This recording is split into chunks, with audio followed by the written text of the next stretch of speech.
Hello viewers, Radhe Radhe. Dutun কিচেনের পক্ষ থেকে সবাইকে স্বাগত। আজকের একটা দারুণ ব্লগে লক্ষ্মী পুজোর স্পেশাল আজকে ভেজ পোলাও বানাচ্ছি।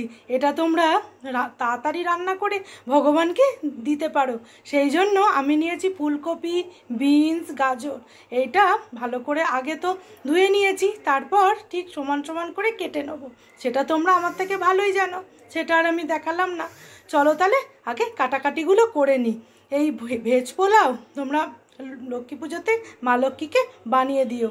এটা খুব তাড়াতাড়িও হবে আর খেতে তো দুর্দান্ত হবেই। সব সবজি কেটে নিয়েছি। এইবার চলো ফুলকপিটাও ছোটো ছোটো করে কেটে নেবো। যত সুন্দর কাটা হবে ততই রান্নার স্বাদ বেড়ে যাবে। 3 রকম সবজি কাটা হয়ে গেছে। ভেজ পোলাও বানাতে ফুলকপি, গাজর, বিনস কেটে নিয়েছি। দেখো গাজরটা লম্বা করে দিয়েছি, ফুলকপি আর বিনস কেটে নিয়েছি, দিয়ে ভালো করে ধুয়ে নিয়েছি। ভেজ পোলাও বানাতে গোবিন্দভোগ চাল ভালো করে আমি ধুয়ে নিয়েছি, দিয়ে জলটা একটু শুকনো করে নিয়েছি। তারপর পরিমাণ মতো নুন, হলুদ গুঁড়ো আর ঘি দিয়েছি, দিয়ে একসাথে মিশিয়ে নেব। দুতুন কিচেনের রান্না যদি তোমাদের ভালো লেগে থাকে তাহলে প্লিজ চ্যানেলটাকে একটু লাইক, শেয়ার, সাবস্ক্রাইব করে আমার পাশে থেকো। আর বেল বাটনটা অবশ্যই প্রেস করে রেখো। আমি যা যা রান্না আপলোড করব সবার আগে নোটিফিকেশান তোমাদের কাছে পৌঁছে যাবে। খুব সুন্দর করে আমি এটা মিশিয়ে নিয়েছি। খুব সুন্দর করে দেখো চালটাও ঝরঝরে আছে আর ভালো করে মিশিয়ে নিয়েছি। ভেজ পোলাও বানাতে আমি ঘি নিয়ে নিয়েছি। তোমরা ঘি আর সাদা তেল মিশিয়েও রান্নাটা করতে পারো।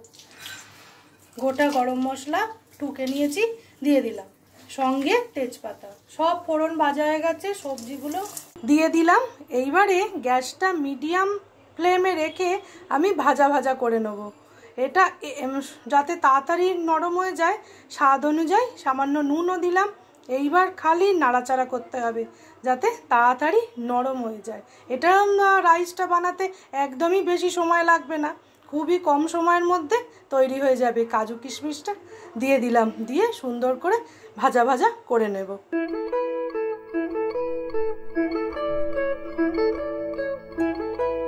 এইবার আমি এই চালটা গ্যাসটা সিমে দিয়ে হালকাভাবে ভাজা ভাজা করব।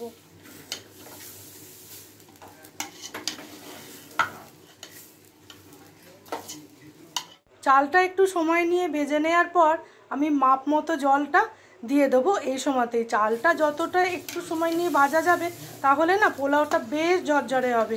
এবার সব একসাথে ভালো করে মিশিয়ে ভালো করে চালটা সেদ্ধ হতে দেবো।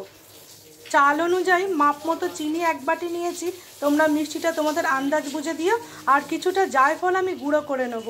2টো শুকনো লঙ্কা স্বাদ অনুযায়ী দিয়ে দিলাম, আর সঙ্গে জায়ফল যেটা গুঁড়ো করে রেখেছিলাম সেটাও আমি দিয়ে দিলাম।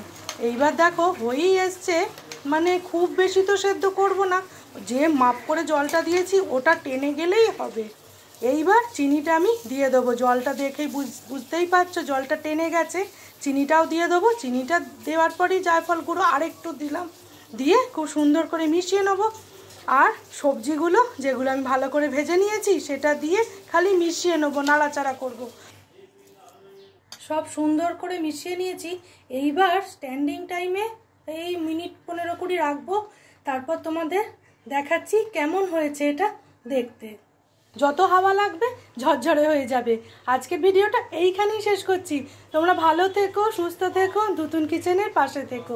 তাহলে ভেজ পোলাও ভগবানের প্রসাদ কেমন হয়েছে অবশ্যই জানিও। আমি কিন্তু ঠাকুরকে নিবেদন করেছি।